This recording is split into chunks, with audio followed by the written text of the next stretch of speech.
So you mentioned some of the advantages of multifamily. As someone who has, done thousands of single families and thousands of apartment units, for that guy here saying like, "Well, I just want to dip my toe in the water. Start with a few single family homes and then get into multifamily." Great question. What would your comment be to Great that? question. So I ask very often, I'll ask my listeners on I'm not my listeners, I'm sorry, my guests on my show, the ones that have thousands and thousands of doors. I'll ask them, because I know what the answer is going to be. And I ask it by design so my listeners hear it. I say, if you could tell your 18-year-old self something, what might you do differently? Because I know what the answer is going to be. It's always go bigger, faster. And so, that's why I ask it by design so that they don't hear it from me. They hear it from them, these giant operators.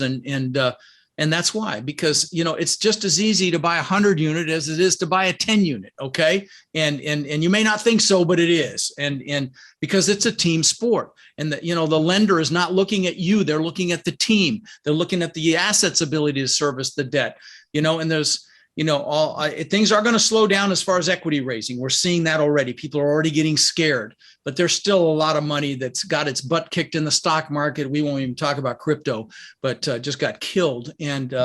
And so they're looking for a home, and multifamily is probably the best real estate asset class. I believe it's the best. When COVID hit, self-storage and office and warehouse and retail, they didn't get money, but multifamily, we got hundreds of thousands of dollars in rent relief for our tenants. That the people have to have a place to live. And so, and when the crash happened in 2008 and 2009, within 3 years, rents had exceeded 2006 levels. That's how fast it rebounded.